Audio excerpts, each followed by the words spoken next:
दुनिया में ऐसी कई मिसालें हैं जब इंसान आदमखोर होकर इंसानों का ही मांस खाने लगे। लेकिन इंसानी तारीख में ऐसा पहली बार हुआ जब एक देश का राष्ट्रपति आदमखोर हो गया। ये कहानी उसी आदमखोर राष्ट्रपति की है जो खाता था इंसानों का मांस।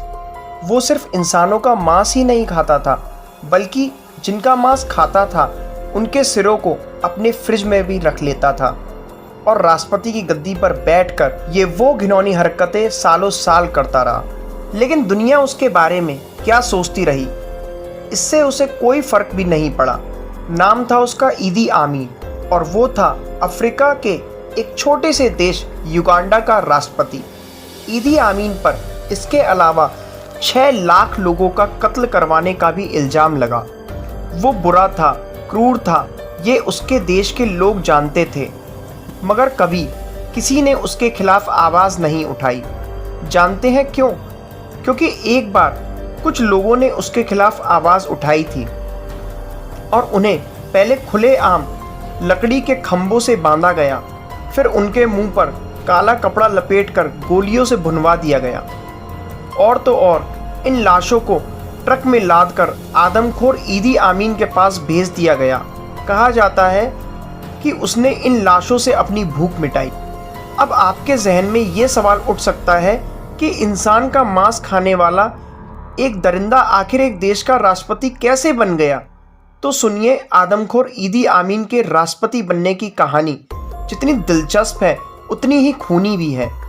ये एक सेना के खान सामे से एक देश के राष्ट्रपति बनने की कहानी है। युगांडा की सेना में ईदी आमीन एक अदना सा खान सामा था। आमीन के पास एक बेहद चालाक और खूंखार दिमाग था, लेकिन उसकी तरक्की की पहली सीढ़ी बना उसका राक्षस जैसा शरीर। ईदी आमीन का कद था 6 फुट 4 इंच और उसका वजन था पूरे 160 किलो। उसके जिस्म में जानवर जैसी ताकत थी और इसी ताकत को बनाया उसने अपना हथियार। सेना की नौकरी के दौरान उसने बॉक्सिंग को अपना करियर बनाया। वो पूरे 9 साल तक लगातार युगांडा का नेशनल चैंपियन रहा और इसी की बदौलत उसे मिलती रही सेना में तरक्की। बागियों को कुचलने में ईदी आमीन को बेहद मज़ा आता था। युगांडा की सरकार के खिलाफ किसी भी विद्रोह को आमीन बेहद खूनी तरीके से कुचल देता था।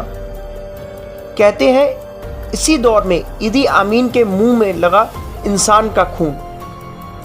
वो अपने दुश्मनों को खुद अपने हाथों से मारता और फिर उनके शरीर के हिस्सों को खा जाता। लेकिन उस दौर में इस हकीकत को कोई और नहीं जान पाया। 1965 तक आते आते ईदी आमीन युगांडा की फौज में जनरल बन गया। अब अमीन की नज़र थी युगांडा की गद्दी पर। युगांडा के प्रधानमंत्री मिल्टन ओबोटे अमीन पर बेहद भरोसा करते थे, लेकिन एक दिन अमीन ने इस भरोसे को चकनाचूर कर दिया। प्रधानमंत्री ओबोटे सिंगापुर में थे और इधर राजधानी कंपाला में ईदी आमीन ने कर दिया खूनी तख्ता पलट। महज 3 घंटे में पूरे देश की बागडोर ईदी आमीन के हाथ में आ गई। राजधानी कंपाला की सड़कों पर ईदी आमीन का किसी बादशाह की तरह काफिला निकल रहा था। लोग खुशी में नारे लगा रहे थे, गा रहे थे, नाच रहे थे। वो तारीख थी 25 जनवरी 1971। ईदी आमीन के लिए खुशी मना रहे युगांडा के लोगों को ये कतई अंदाज़ा नहीं था कि उस रोज़ के बाद उनकी ज़िंदगी में अब कोई खुशी का दिन नहीं आने वाला है। 25 जनवरी 1971 वो तारीख थी जो सिर्फ पूरे युगांडा, पूरे अफ्रीका के लिए ही नहीं बल्कि पूरी इंसानियत के लिए एक काला दिन साबित होने वाली थी, क्योंकि अब युगांडा के तख्त पर बैठ चुका था एक आदमखोर। ईदी आमीन ने सत्ता में आते ही अपने खूनी रंग दिखाने शुरू कर दिए। उसने एक एक करके अपने विरोधियों को ठिकाने लगाना शुरू कर दिया। सत्ता छीनने के 1 साल के भीतर ही ईदी आमीन युगांडा का सब कुछ था। वही कानून था और वही देश। ईदी आमीन खुद को दादा कहता था और युगांडा में दादा का विरोध करने वालों को मिलती थी खुलेआम मौत की सज़ा। लेकिन ईदी आमीन का सबसे घिनौना चेहरा अब तक दुनिया के सामने आना बाकी था। दुनिया को यह नहीं पता था कि ईदी आमीन दादा एक नरभक्षी है, यानी इंसान का मांस खाने वाला आदमखोर।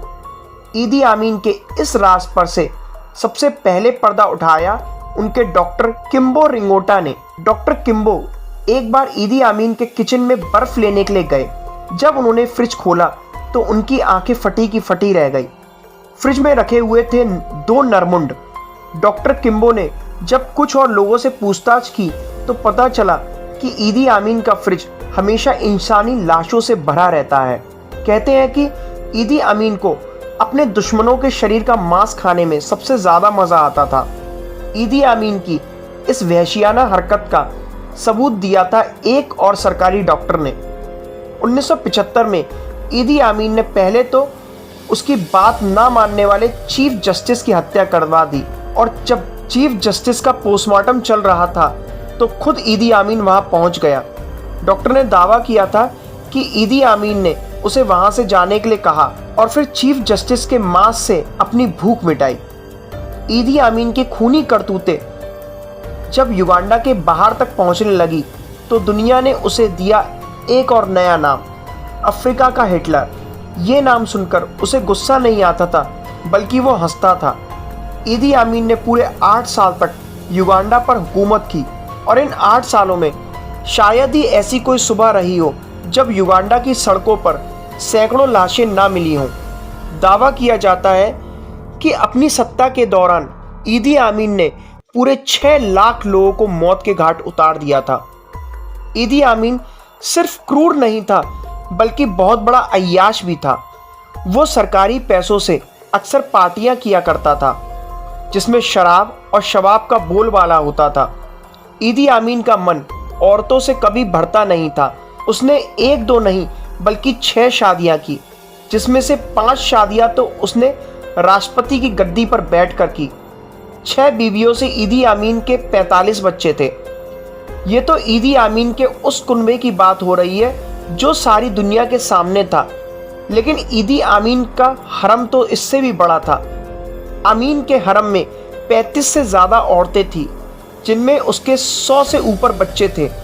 कहा जाता है कि सत्ता के नशे में चूर ईदी आमीन की नज़र जिस किसी औरत पे पड़ जाती थी, वो उसे हर हालत में हासिल करके ही मानता था। उस दौर में युगांडा की कई खूबसूरत औरतों के साथ ईदी आमीन ने बलात्कार किया, लेकिन कोई उसका कुछ नहीं बिगाड़ पाया, और जिस किसी ने ऐसा करने की कोशिश की उसे दर्दनाक मौत मिली। ईदी आमीन की दूसरी पत्नी के अडोरा को अपने आदमखोर पति से नफरत हो गई थी, इसलिए उसने अपने डॉक्टर से मोहब्बत करने की गुस्ताखी कर ली। कहते हैं ईदी आमीन ने इस गुस्ताखी के लिए के अडोरा को बड़ी बेरहम मौत दी। सारी इंसानियत ईदी आमीन से नफरत करती थी, लेकिन ईदी आमीन को सबसे ज़्यादा नफरत थी हिंदुस्तानियों से।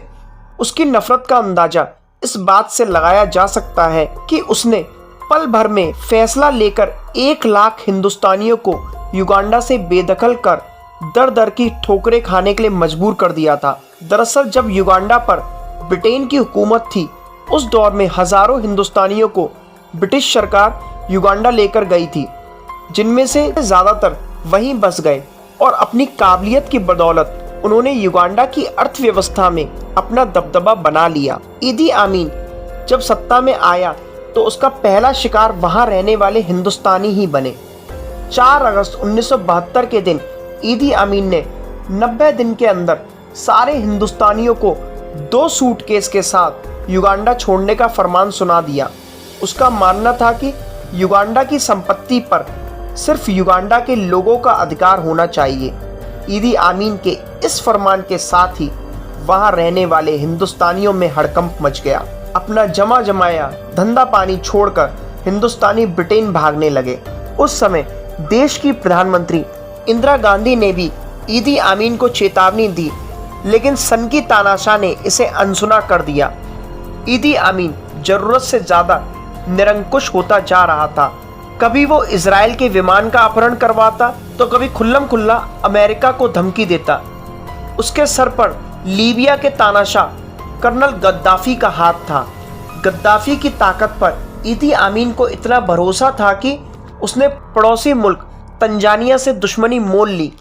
30 अक्टूबर 1978 के रोज ईदी आमीन की फौज ने तंजानिया पर हमला बोल दिया। अमीन के मदद के लिए कर्नल गद्दाफी ने लीबिया की सेना भी भेज दी।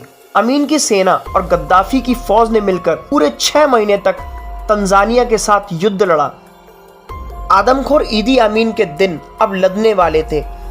तंजानिया की फौज धड़धड़ाती हुई युगांडा की राजधानी कंपाला में दाखिल हो गई। वो तारीख थी 10 अप्रैल 1979। ये ईदी आमीन की जुल्म की हुकूमत का आखिरी दिन था। 6 लाख लोगों के खून से अपनी प्यास बुझाने वाला ईदी आमीन हमेशा हमेशा के लिए युगांडा छोड़कर भाग खड़ा हुआ और अपने पीछे छोड़ गया खून खराबे और बर्बादी के निशान। लेकिन फिर भी युगांडा की जनता बेहद खुश थी और वो जश्न मना रही थी। ईदी आमीन सबसे पहले अपने दोस्त कर्नल गद्दाफी के देश लीबिया गया और वहां से पहुंच गया सऊदी अरब। अगले 24 साल तक ईदी आमीन सऊदी अरब के शहर जेद्दा में रहा और वहीं 20 जुलाई 2003 को उसकी मौत हो गई। ईदी आमीन से युगांडा के लोग इतने गुस्से में थे कि उन्होंने उसकी लाश को भी वहां दफनाने की इजाज़त नहीं दी।